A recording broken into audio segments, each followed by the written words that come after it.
coloquei aqui, bem de forma prática aqui. Se eu soubesse aos 20 anos, primeira coisa, eu falaria mais. Se eu soubesse aos 20 anos, eu falaria mais. Eu adaptei um texto aqui, nesse contexto de falar mais, que é forte. Os mortos não louvam ao Senhor, tampouco nenhum dos que descem ao silêncio. Ou seja, o silêncio nos torna inabilitados até no nosso relacionamento com Deus. Então você imagina o resto nesse sentido. Eu tenho uma frase que eu carrego no meu coração: o silêncio quase me destruiu. O silêncio quase me destruiu. Eu fui um cara que fui tão bloqueado, e ali nos 20 eu estou no auge disso, para falar do que eu estava sentindo, e não só do que eu estava sentindo naquele momento, mas falar também daquilo que eu já estava sentindo há anos, e não conseguia abrir o meu coração. E eu namoro a Vivian desde do início da criação, né? Então, foi bastante tempo. Ela tinha 15 anos, eu 16. A gente começou a namorar. Nós namoramos 9 anos. Não libera sanção para você, que é muito tempo. E eu lembro que muitas vezes, né, a Vivian, a pessoa me pergunta, né, como é que foi a história sua e da Vivian, né? A mãe dela, Raquel, por isso minha filha se chama Raquel, a mais velha. Gente boa. Às vezes Deus recolhe a gente boa, o gente boa e fica o outro, né? Aí a Vivian ficou com gente boa, mais desafiador, pai dela, né? Ela é filha única. E eu lembro assim, como é que foi a minha história com a Vivian. A gente era muito adolescente, né?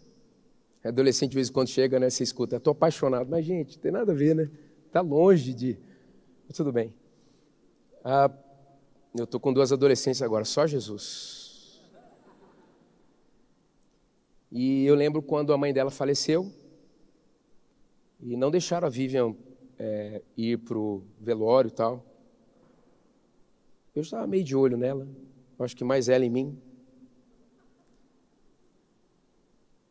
Eu lembro que depois de tudo, que enterrou, minha mãe foi na casa dela, ficar com ela um pouco, e uma senhora que eu chamava de tia. Eu estava na casa da Vivian e minha mãe nunca voltava de onde ela estava, lá na casa. Eu falei, nossa, o que está acontecendo com a minha mãe? Aí fui. Aí cheguei em um quarto, o quarto da Vivian. Estava a Vivian no meio e minha mãe e a tia, cada um de um lado. Eu segurei no batente da porta. Ela não lembra disso. Mas quando eu olhei a Vivian desfigurada, né? O maior sofrimento. Deus me falou audivelmente: você vai fazê-la feliz. E foi assim que começou a minha história com ela. E foi assim. A gente passou todos os processos normais, mas eu sempre tive essa convicção de que daria certo. Então, quando chegou nessa fase de 20 anos, eu estava muito machucado com um monte de coisa. E a Vivian imaginava que sabia do porquê tanto sofrimento, mas eu não conseguia falar nem para ela. Eu lembro que às vezes ela sabia que eu estava com problema, obviamente. O homem já tem um pouquinho mais de dificuldade de falar.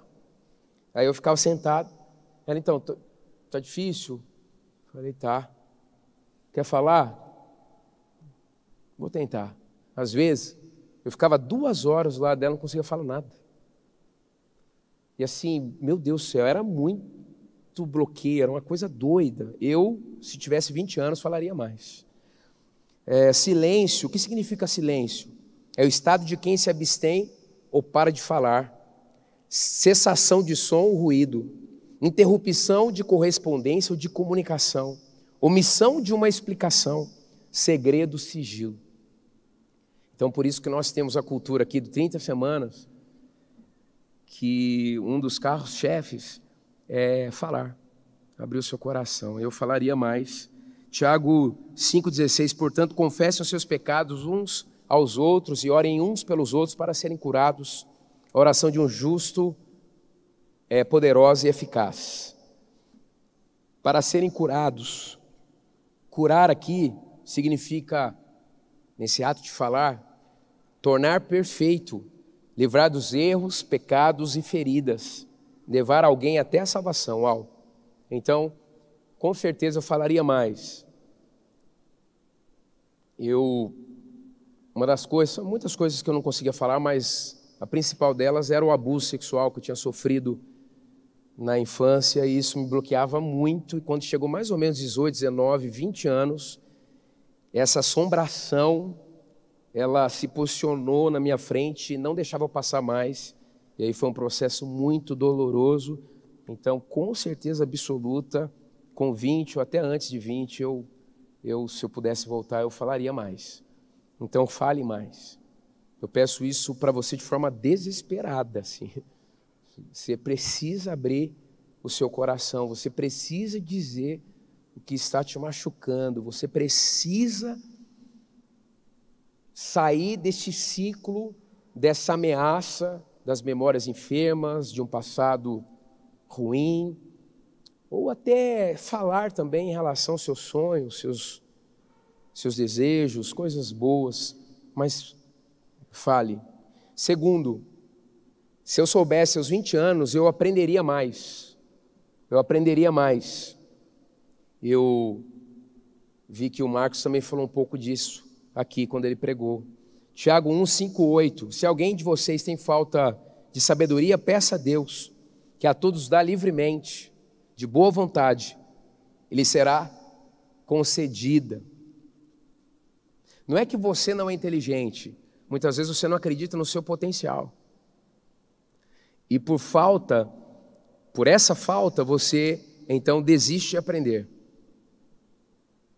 Ou você sabe disso, você sempre fica na sua zona de conforto. Para os outros você está crescendo, mas você sabe, no fundo, que você tem pego atalhos e talvez não tenha sido realmente aquele aprendiz que Deus espera de você. Peça, porém, confesse sem duvidar, pois aquele que duvida é semelhante à onda do mar, levada e agitada pelo vento. Não pense tal homem que receberá coisa alguma do Senhor. É alguém que tem mente dividida e instável em tudo o que faz. Aos 20 anos, a dúvida do meu potencial gerou uma mentalidade de escassez, medo e inferioridade. Em 2 Coríntios, Paulo, que é excepcional, é um cara excepcional. Alguns estudiosos dizem que ele estava entre as 4 mentes mais brilhantes do seu contexto. Olha o que ele disse: não que possamos reivindicar qualquer coisa com base em nossos próprios méritos, mas a capacidade vem de Deus. Diga assim, a capacidade vem de Deus. Capacidade nesse texto significa suficiência, habilidade, competência, poder para fazer algo. Então você tem essa capacidade. Eu aprenderia mais. O muito que me travou de não aprender mais foi a incapacidade de acreditar no meu potencial, em função do flagelo da minha alma, naquele contexto, etc. Hoje, se eu tivesse aprendido mais algumas coisas, minha vida seria melhor, inclusive. Terceiro, se eu soubesse aos 20 anos, eu acreditaria mais. Pois quantas foram as promessas feitas por Deus, tantas tem em Cristo sim, e por isso, por meio dele, o amém. Amém. É pronunciado por nós para a glória de Deus. Então, quando Deus promete algo para você, Ele está dizendo sim, mas você tem que dizer o quê? Amém. Tem a sua parte. Quando Ele promete algo, em certo sentido já está feito. É o sim dele. Não olhe simplesmente a promessa em si.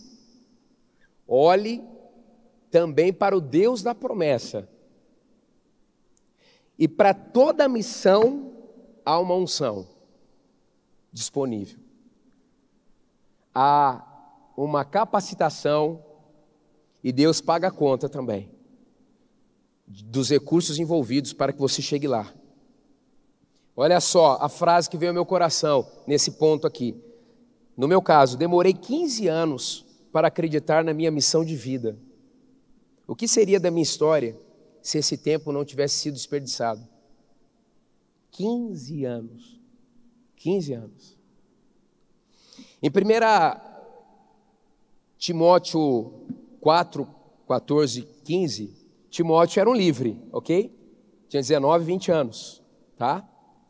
Paulo disse para ele assim: Timóteo, não negligencie o dom que lhe foi dado por mensagem profética com imposição de mãos dos presbíteros. Ó aqui, ó, a conexão das gerações. Inclusive, os presbíteros, eles não tinham só maturidade espiritual, eles também eram pessoas mais velhas. E Deus chama um Timóteo de 20 anos para liderar até bispo.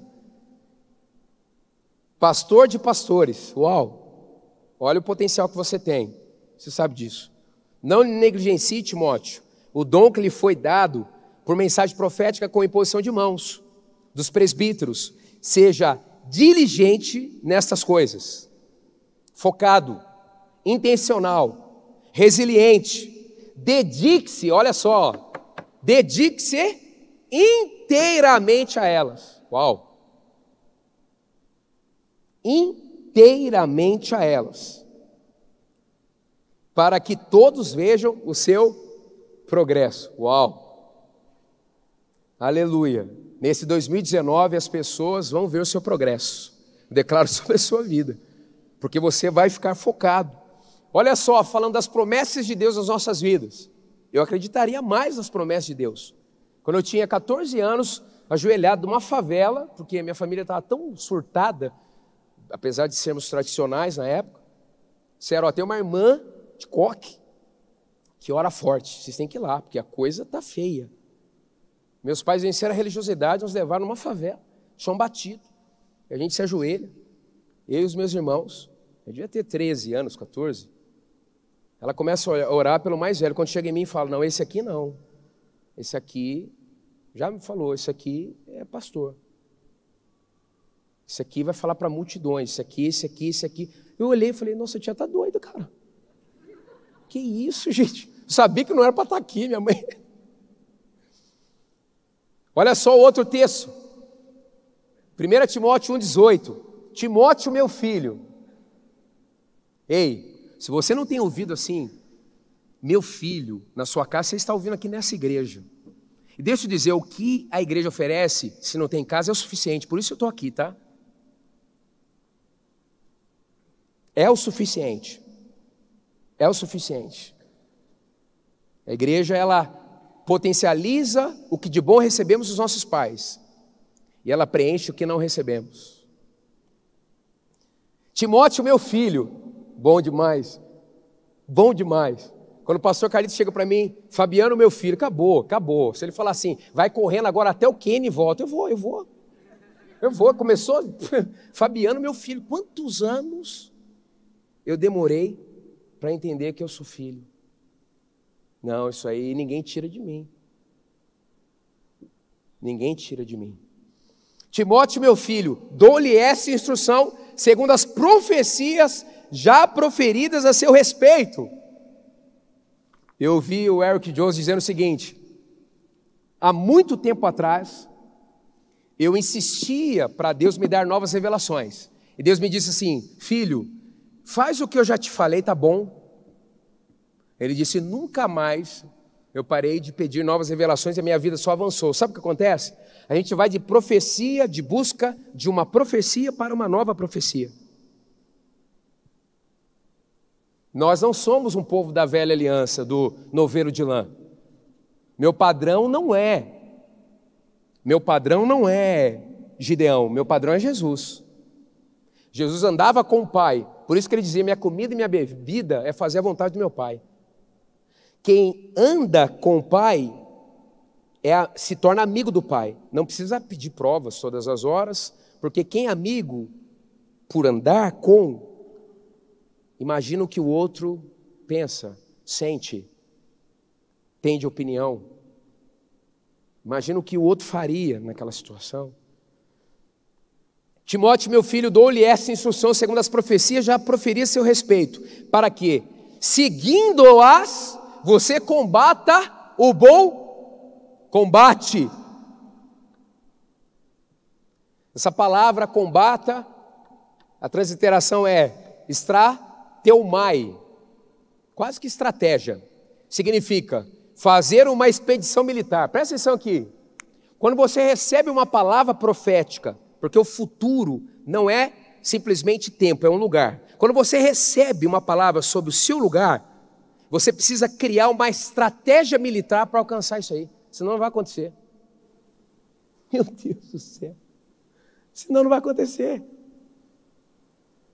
Timóteo, você recebeu uma promessa com imposição de mãos.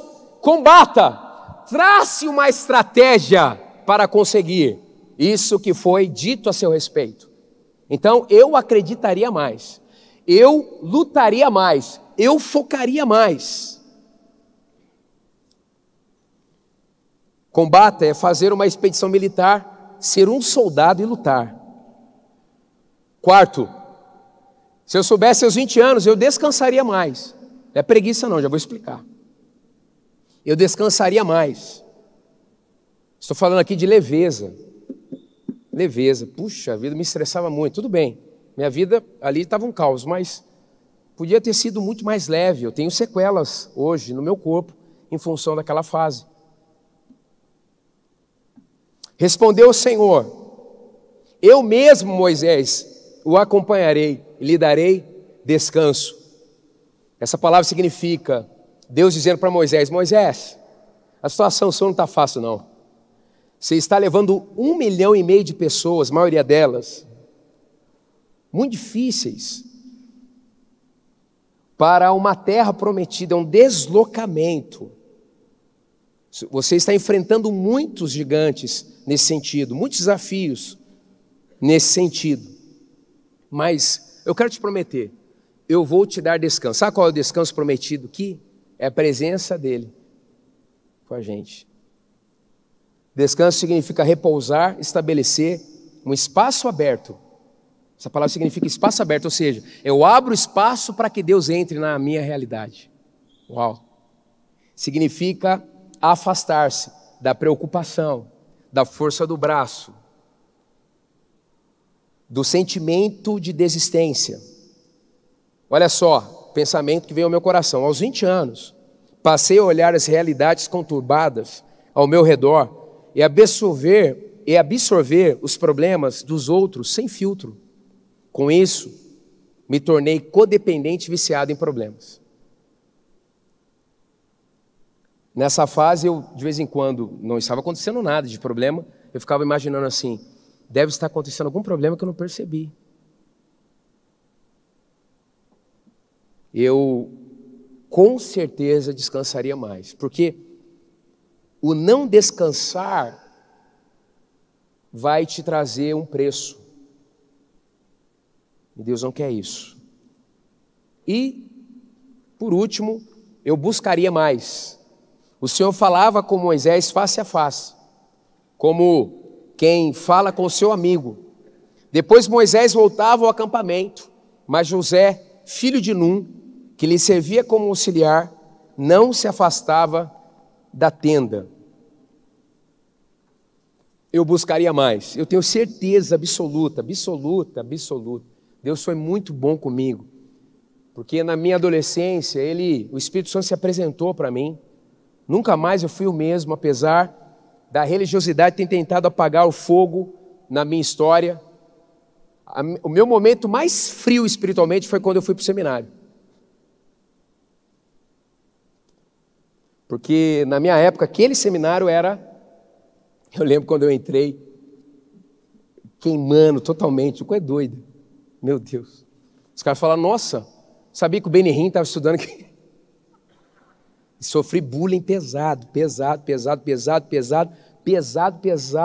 E aquela religiosidade quase apagou esse fogo. Mas eu busquei demais.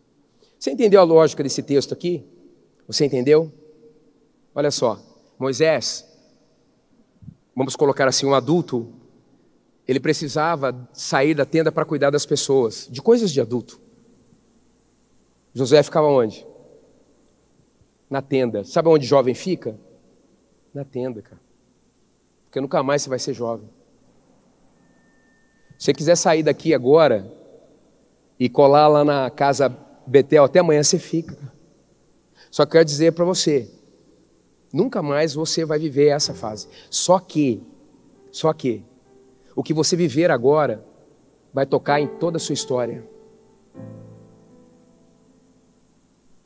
Eu vivi muita loucura emocional, fui depressivo,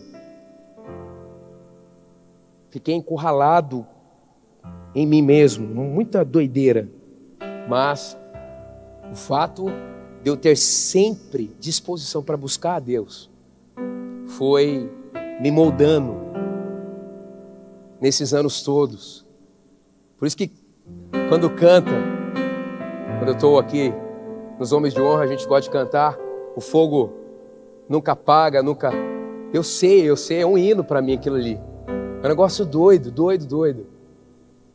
Isso me manteve. Manteve a Vivian também. Tem mantido a nossa casa também. A Bíblia diz que nós devemos ser cheios do Espírito Santo. Deixa eu te dizer uma coisa, olha aqui. Cara, você chegou aqui drogado, viciado em alguma coisa, muito comum. Esse texto tem que fazer sentido para você ainda mais. Não se embriaguem com vinho. Você tem uma referência. Como você era? Drogado, bêbado. Então, aquilo que você era pelo efeito do vinho, você precisa ser, no bom sentido, pelo efeito do Espírito Santo. Eu tenho chamado de Nazireu, e Deus tem me moído muito. Eu acho que eu estou renascendo, eu acho que eu estou encontrando nesses dias uma forma ainda mais específica do meu chamado. Um negócio doido que eu tenho vivido nesses últimos dias. Estou tão feliz, um negócio maluco. E o Nazireu não podia ter nenhum outro efeito no seu corpo de estímulo, senão o efeito do céu. Meu Deus do céu. Eu preciso de um café para ficar acordado. Eu preciso desses estímulos para me sentir animado. Eu coloco assim, sem dúvida nenhuma, o que me fez suportar as tempestades da vida foi a intimidade com Deus, as boas conexões relacionais e o envolvimento ministerial com a igreja. Eu quero te ajudar a ter esse sentimento no salmista, lá do Salmo 90. Que você tenha esse sentimento, esse conteúdo, essa voz, esse coração nessa noite. Olha só, como se você estivesse falando. Olha o que o cara compôs, o que ele cantou. Tem tudo a ver com esse momento aqui. Ó Senhor, ensina-nos a aproveitar a vida. Ensina-nos a viver bem e sabiamente. Trata os seus servos com bondade, Senhor. Surpreende-nos com teu amor ao amanhecer. Então saltaremos e dançaremos durante o dia todo. Compensa os tempos desfavoráveis com uma vida boa, pois temos visto maldade durante toda a nossa existência. Que os teus servos possam te ver naquilo em que és bom, Senhor, em governar e abençoar teus filhos. Uau! Que o amor do Senhor, o nosso Deus, esteja sobre nós e confirme o trabalho que fazemos. Oh sim, confirma o trabalho que fazemos. Você quer expressar isso para Deus hoje? Fale mais, aprenda mais, acredite mais, descanse mais, busque mais.